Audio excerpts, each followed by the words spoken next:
Olá, amigos e amigas que acompanham o PT na Câmara pelas redes sociais.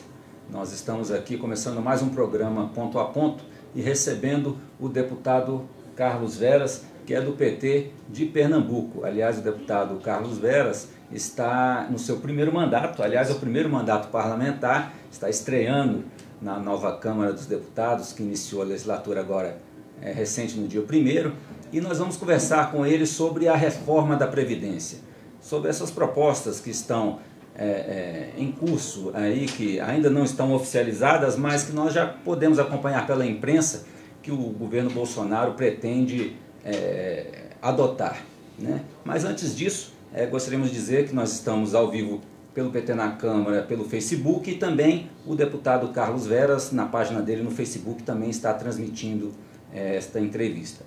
E antes de começarmos, de falarmos sobre a reforma da Previdência, nós queríamos apresentar o deputado para vocês. Como já dissemos, ele está no primeiro mandato. O deputado Carlos Veras foi eleito na última eleição em outubro com 72.005 votos pelo estado de Pernambuco. Ele é agricultor, não é isso, deputado?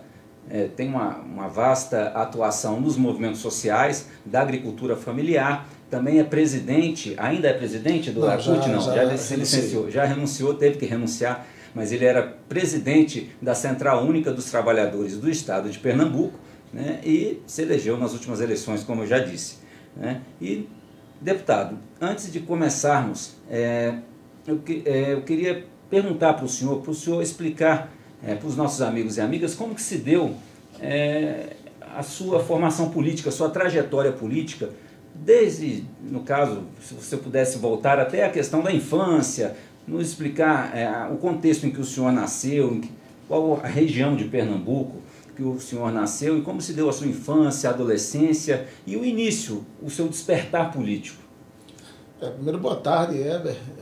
Boa tarde a todos os amigos e amigas que nos acompanham e agradecer pela oportunidade, é uma alegria imensa estar aqui conversando sobre um tema tão importante que é a questão da reforma da Previdência. Eu nasci numa família de 10 irmãos, numa comunidade chamada a Comunidade Rural de Poço Dantas. Ela fica na divisa entre Tabira e Solidão, são 2 municípios, a 5 quilômetros de Solidão, a 12 quilômetros de Tabira, né? Sou o último dos 10, sou o caçula da família. Todos nós atuamos desde a infância na agricultura familiar e durante toda a infância de muitas dificuldades, né? Porque você nascer no sertão de Pernambuco, do Nordeste, na agricultura familiar, sem recursos, sem investimento, sem prioridade para o campo da agricultura familiar, como foi durante muito tempo. Por exemplo, na minha infância a gente não tinha luz elétrica em casa, a gente não tinha acesso à água perto de casa. Nós tínhamos que andar em torno de 7 a 8 quilômetros todo dia para ir buscar uma lata d'água, um galão de água, para poder a gente poder cozinhar, poder tomar um banho. Então foi uma infância muito sofrida, de muita dificuldade. Meu pai tinha que trabalhar na terra dos vizinhos, dos donos de terras com mais aquisição econômica, com mais poder econômico, para poder criar a gente, para poder nos sustentar. Lá a gente chama o trabalho de alugado. E o valor era muito pequeno, né? Meu irmão mais velho, por exemplo, às vezes trabalhava para, no final do dia, ganhar 2 rapaduras, que era o alimento da família. Então foi um momento de muita dificuldade. Chegamos a trabalhar nas frentes de emergências, que eram as frentes de trabalho, dado pelo governo federal, que a gente ia cavar barragens, açudes na terra dos latifundiários, dos coronéis, dos maiores detentores de terras da região. E a partir desse momento que a gente começou a despertar para a política. Porque a gente começava a se questionar. Por que de tanta desigualdade? Será que a gente tem que aceitar simplesmente? Porque em alguns momentos dizia, você nasceu assim, Deus quis assim, então você tem que viver a vida toda assim. Eu tenho certeza que Deus não quer que ninguém sofra. Não é uma indicação dele você nascer e viver numa condição daquela. É uma questão de desigualdade social. E nós começamos a lutar para poder mudar essa realidade. Entramos na cooperativa de crédito, na associação rural da comunidade, fomos para a direção do sindicato, para a vice-presidência da CUT, para a presidência da CUT, para chegar agora no mandato de deputado federal, para continuar lutando contra essa desigualdade social. Nós precisamos fazer com que haja distribuição de renda nesse país. Isso foi o que nos motivou a entrar na luta, para mudar essa realidade tão desigual nesse país. Deputado, e uma dessas lutas, talvez uma das maiores, né, que nós vamos ter nos próximos 4 anos, é justamente a reforma da Previdência, uma reforma que já se tentou fazer no governo passado, governo do presidente ilegítimo e golpista Michel Temer, mas que por conta de uma grande reação da sociedade, dos movimentos sociais, ela não obteve sucesso, ela não chegou a termo. Mas o governo Bolsonaro agora está tentando ressuscitar a reforma da Previdência. Muitos dizem que é uma reforma até mais dura do que a reforma que foi proposta por Michel Temer, né? Até porque é uma reforma que está sendo copiada de um país, do Chile, uma reforma chilena, que lá já está gerando miséria entre os aposentados. Aliás, o próprio Chile está tentando reverter essa reforma que eles aplicaram lá no início da década de 80, no governo lá do ditador Pinochet. Eles agora já estão revendo, porque muitos aposentados já estão vivendo na mais absoluta miséria. E justamente, deputado, eu queria perguntar para o senhor que vem da agricultura familiar, que tem o conhecimento do que passa os agricultores, os trabalhadores rurais, os trabalhadores urbanos também, principalmente aqueles que trabalham apenas de épocas em épocas, né, que são os trabalhadores sazonais, né, que trabalham quando tem emprego, quando não tem. Quer dizer, como que o senhor vê essa reforma que está sendo proposta pelo governo? Dizem até que a aposentadoria integral, que é o teto do INSS, né, o trabalhador só vai obter depois de 40 anos de contribuição. Quer dizer, como que a gente vai exigir que um trabalhador rural contribua durante 40 anos, sendo que ele nem trabalha o ano inteiro, né? O trabalhador também urbano da construção civil também não tem emprego, às vezes, o ano todo. Como que o senhor vê essa proposta que está circulando por aí, de que essa será a possível proposta do governo? Como que o senhor vê isso? Olha, primeiro é bom a gente lembrar que a Previdência Social é a maior política de distribuição de renda do mundo. Há 27 anos atrás, minha mãe, agricultora familiar, conseguiu se aposentar. Foi a partir do momento que ela se aposentou que nós tivemos direito a ver arroz na mesa da gente todos os dias, porque você não tinha.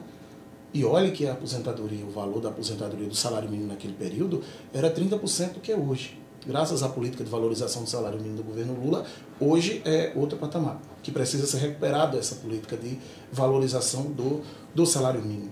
Então a Previdência Social, ela garante o mínimo de condição de sobrevivência das famílias, das pessoas que trabalham tanto esperando o dia de se aposentar para poder ter um pouquinho a mais de comida na sua mesa. Quem se aposenta, os agricultores e agricultoras, o dinheiro da aposentadoria é para o alimento, é para o remédio, não é para viajar, não é para ir para a praia, não é para o lazer, não é para o turismo. Infelizmente não é, porque a gente também tem direito. Era para ser também, mas o valor não dá.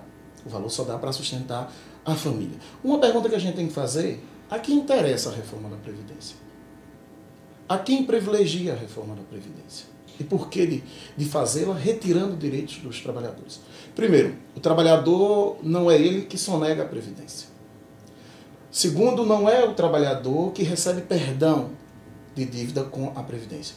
Se você estiver perto de se aposentar e você estiver faltando ali uns 2 anos que você não contribuiu e tal, você tem que pagar aqueles 2 anos para poder complementar o tempo, para poder se aposentar. As empresas é quem passam a ter perdões nas suas dívidas, é quem sonegam, inclusive o que é arrecadado dos trabalhadores. São, inclusive, um processo que a gente tem que resolver, que é o desvio do recurso da Previdência para outras finalidades. Então, nós precisamos fazer esse debate da reforma da Previdência com muita transparência, apresentando os dados para a população verdadeiros. De onde está o problema da Previdência? Combater privilégios. Quem é que tem privilégio na Previdência? Você que trabalha 60 anos, 55 anos para ganhar um salário mínimo? É você que está recebendo um privilégio de se aposentar? Então a gente precisa fazer esse debate. E nós temos mecanismos, nós temos ações para poder arrecadar mais para a Previdência. Lembrando que a Previdência faz parte de um eixo da Seguridade Social e que a Previdência tem que ser tratada como uma Previdência, como uma política pública, como ela é. A maior distribuição de renda do mundo. Então não pode ser tratado apenas com a conta de despesa e receita. Mas vamos lá. Por que a gente não organiza e é mais eficaz na cobrança das dívidas da Previdência? Combater a sonegação. E que não são os trabalhadores que sonegam. Então há vários mecanismos. Se passa uma reforma como essa, trabalhador e trabalhadora rural, os trabalhadores em geral, vão passar por uma crise na família, na sua vida muito grande, porque não vão ter condições de se alimentar. A maioria dos municípios do Brasil, os municípios menores, em torno de 70% dos municípios desse país, são sustentados economicamente pela previdência rural, pela previdência pública. Quando você soma a previdência rural com dos trabalhadores urbanos que se aposentam, é o dinheiro que gira no município. É o mercadinho que está na periferia, que está lá no bairro, que está na comunidade, que está no povoado, no distrito. É esse dinheiro que circula e que sustenta essa economia. Os municípios vão fechar, vão ter que virar distrito de outros, caso uma reforma como essa. Título de capitalização é para beneficiar quem? Isso é um compromisso de campanha do setor neoliberal para privilegiar os bancos, os banqueiros, para colocar dinheiro na mão da iniciativa privada, exatamente na mão daqueles que sonegam e que devem à Previdência. Os bancos têm que operar a Previdência, eles têm que pagar o que devem à Previdência. Então esse é um bom debate que nós precisamos fazer com a sociedade, com a população, para não aceitar essa história que a Previdência está quebrada, que se não fizer uma reforma você não vai conseguir se aposentar, então é melhor cortar agora na carne para prevenir no futuro. Não. Isso é mentira, isso é uma farsa, isso é uma estratégia que estão usando para lhe convencer e você ficar em casa e não reagir. Não precisa de uma reforma da Previdência dos modos que estão colocando. O que precisa é combater a sonegação, é melhorar o processo de arrecadação e cobrar as dívidas da Previdência. Não penalizar os trabalhadores. Por que penalizar aqueles que trabalham? Por que penalizar aqueles que mais precisam? Deputado Carlos Veras, antes de nós passarmos para a próxima pergunta, nós queremos dizer a você, amigo e amiga que está nos acompanhando, que se você quiser mandar a sua pergunta também, seja aqui pelo PT na Câmara, pela página do deputado, você pode nos encaminhar também, que nós faremos a pergunta aqui ao deputado ao final da nossa entrevista. E, deputado, o senhor falou sobre a questão da capitalização, né? Porque esse é o sistema que o novo governo, o governo Bolsonaro, quer adotar, que é justamente o modelo que é adotado no Chile, em outros países como Peru, México e na Colômbia também, e todos esses países que adotaram esse sistema de capitalização, ou seja, hoje é o sistema de repartição, né? Todo mundo contribui, todo mundo que trabalha contribui justamente para pagar a aposentadoria daqueles que já não trabalham mais, que já se aposentaram. E eles querem mudar para um sistema onde cada trabalhador vai ter a sua continha ali, né? Onde o que ele descontar ao longo da vida, lá no final ele vai ter direito à aposentadoria. Só que esse sistema, da forma como foi adotado nesses países, principalmente no Chile, trouxe uma defasagem muito grande no valor das aposentadorias. Por exemplo, no Chile, a maioria dos aposentados, eles ganham cerca de até 60% do valor do salário mínimo. Quer dizer, a gente fica imaginando o salário mínimo nosso, R$ 998, imaginem se daqui a 30, 40 anos alguém ganhar 60% do valor do salário mínimo, porque essa conta de capitalização, né, onde cada um vai ter a sua continha, ela vai variar de acordo aí com o que for aplicado no mercado financeiro. E geralmente as empresas, quando é aplicado esse tipo de modelo, as empresas privadas que administram essas contas, não vai ser mais o governo que vai administrar. Então a empresa privada pode falir, aí no caso ela indo à falência, quem vai garantir sua aposentadoria? Né? E como que o senhor vê essa questão, deputado? Porque o trabalhador vai ficar desamparado numa conta dessa administrada por empresas privadas, dependendo de questão de juro de mercado, às vezes o juro está melhor, está pior, quer dizer, como que vai ficar a situação da aposentadoria do trabalhador com esse tipo de sistema? Num sistema como esse, você tem duas opções. Você trabalha até morrer ou morre trabalhando. Você não tem outra opção. É um ataque direto à previdência social, à parte social, à parte pública da previdência. É isso que eles querem desmontar. Primeiro, esse governo não gosta de pobre, não tem prioridade para pobre. Você pode ver pelo reajuste do salário mínimo. Foi menor do que o que era para ser. Então eles estão acabando com a política de valorização do salário mínimo que foi criada no governo do presidente Lula. Então o que eles querem é aumentar a desigualdade social nesse país. É de aumentar a pobreza, ver os trabalhadores sendo escravizados como eram antes. Esse é um governo que tem um olhar só para aqueles que o garantiram na presidência da República. O olhar dele é para os rentistas, é para o capital privado, capital internacional. Esse é o olhar dele. Por isso a história e a ideia do título de capitalização, para privilegiar o capital privado.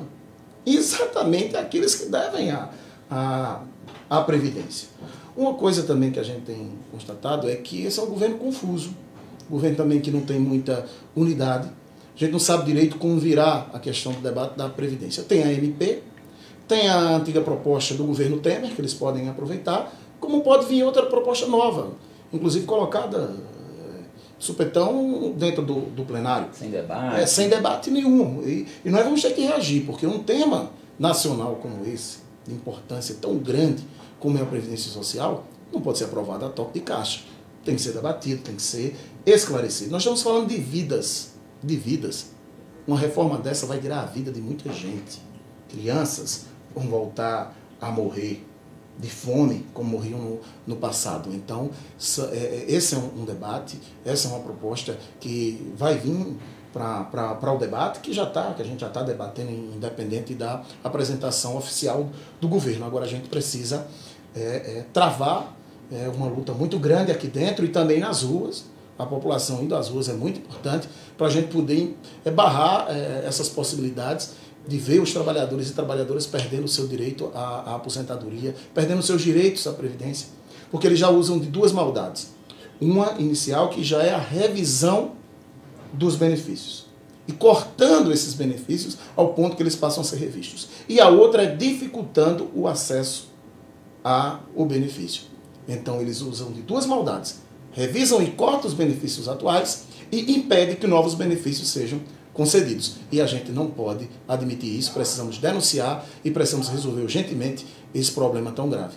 Deputado, o senhor falou a questão da resistência, da reação à proposta de reforma, né? Nós vimos aí que no governo Temer, justamente a reação da sociedade, dos movimentos sociais, dos sindicatos, enfim, foi determinante para que a reforma não avançasse. Né? Até porque nós vimos aí que realmente, se essa reação não tivesse ocorrido, talvez hoje nós não estaríamos nem discutindo a reforma da Previdência, né? Estaríamos debatendo outro assunto, resistência sobre outro tipo de retrocesso, né? Mas como que o senhor vê essa questão? Porque o governo Bolsonaro disse, isso durante a campanha ainda, que iria tentar aprovar todas as reformas, seja da Previdência ou todas as demais que eles querem fazer, não adotando o toma lá da cá, né? Ele dizia, não, nós acabamos com esse tipo de política, não existe mais, não vai existir no nosso governo. Mas aí uma matéria hoje que saiu no estado de São Paulo, também saiu no site Terra, dá conta de que o Planalto quer negociar no varejo,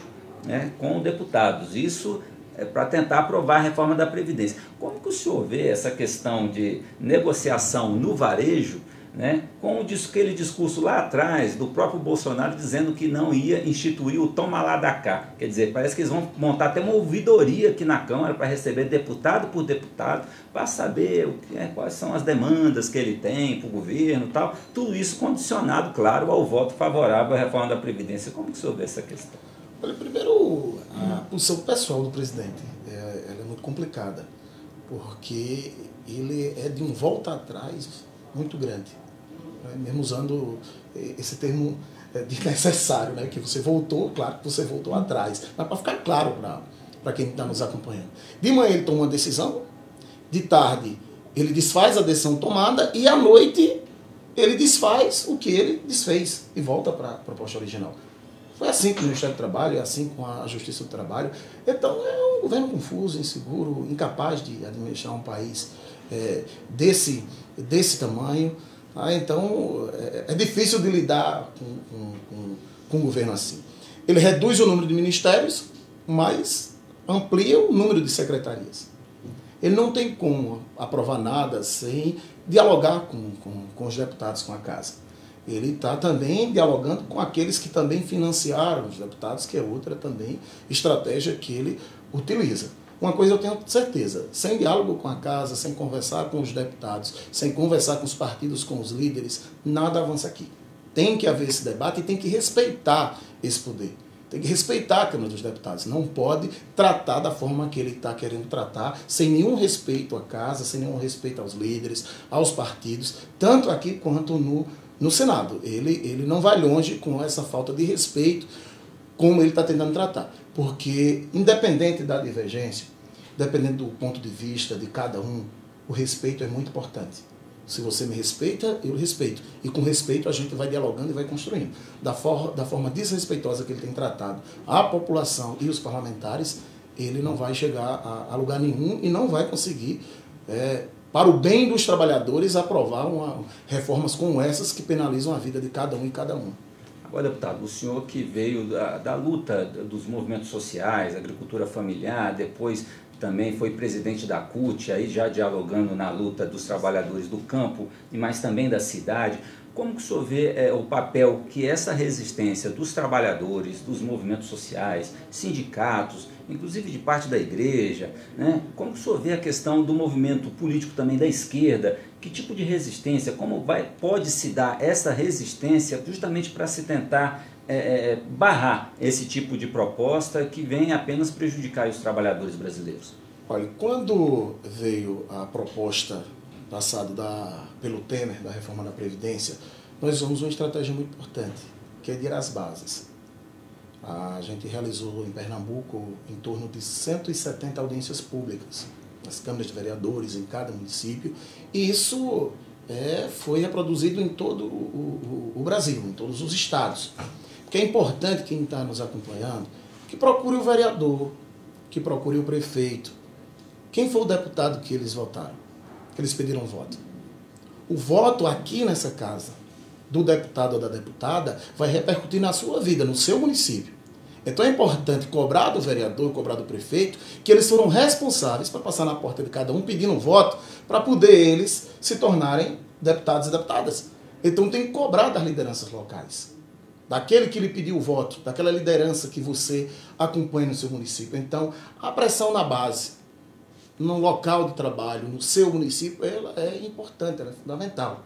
E aí o movimento sindical precisa construir uma grande unidade, as centrais sindicais, os movimentos sociais, os movimentos populares, para que possam ir todos unificados para as ruas.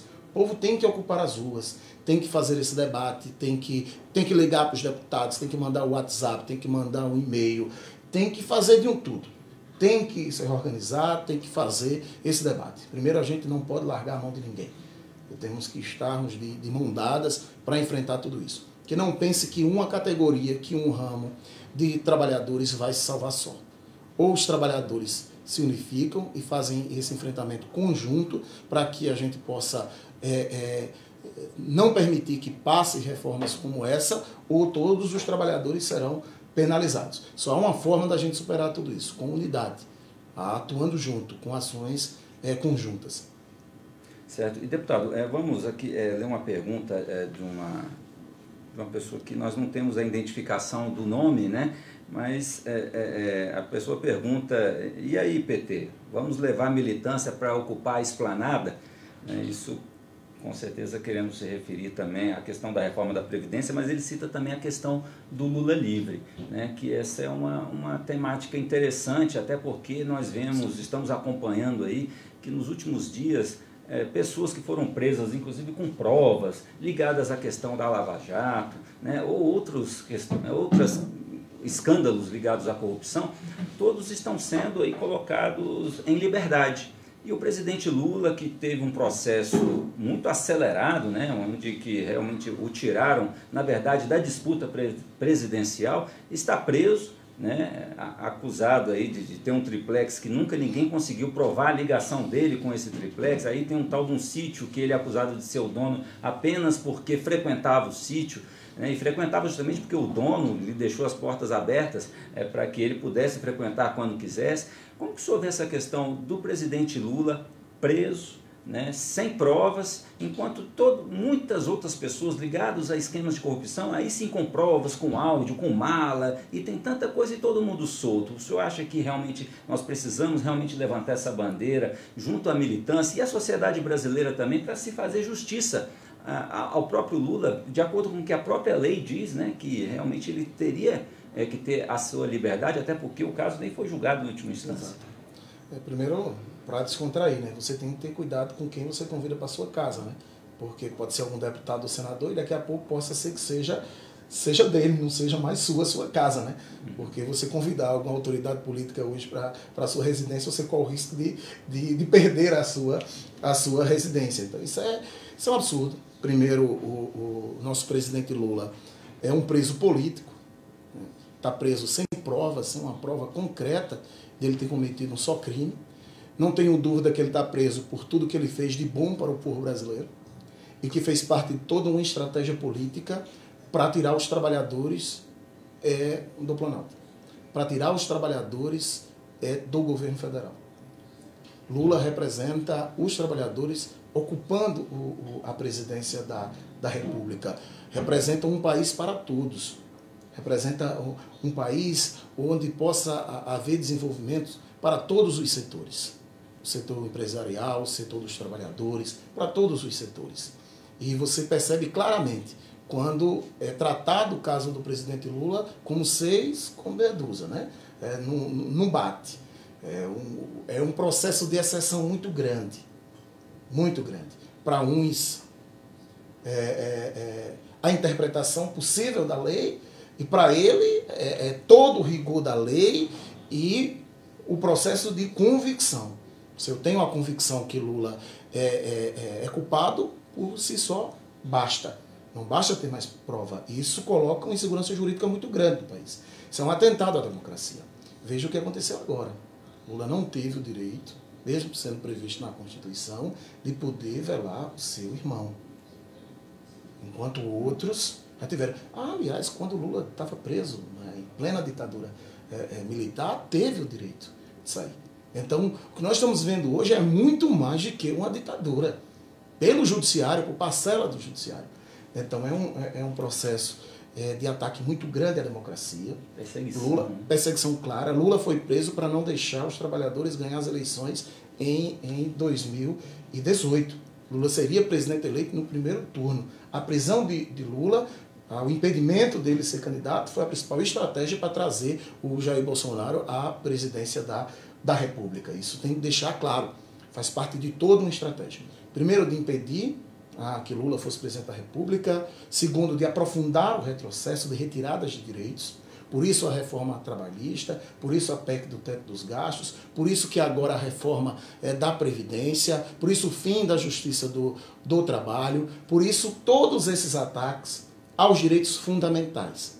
Porque sem o presidente Lula, inclusive para estar liderando as grandes manifestações, os grandes debates, eles se sentem à vontade para poder ir atacando os nossos direitos. Então quem está preso hoje não é o presidente Lula. Quem está preso hoje é os sonhos dos brasileiros e brasileiras de ter um país melhor. Quem está preso hoje é a democracia, o Estado Democrático de Direito. E nós precisamos fortalecer a nossa frágil democracia e ela está presa.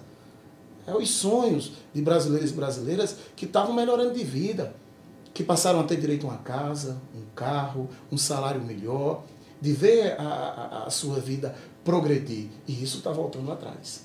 Está voltando atrás exatamente por conta dessa perseguição e desse ataque às lideranças dos trabalhadores e aos direitos dos trabalhadores e trabalhadoras.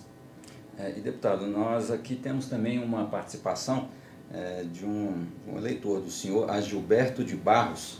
Ele diz aqui: força, companheiro e deputado, que Deus lhe proteja a sua vida e a sua luta contra o desmonte, no caso, contra o desmonte dos direitos do povo trabalhador brasileiro, inclusive o direito a se aposentar, né? E ele diz aqui também que é uma grande alegria em ser seu conterrâneo, ele é lá de Garanhuns do Agreste pernambucano. Ele deseja um abraço e um sucesso para o senhor.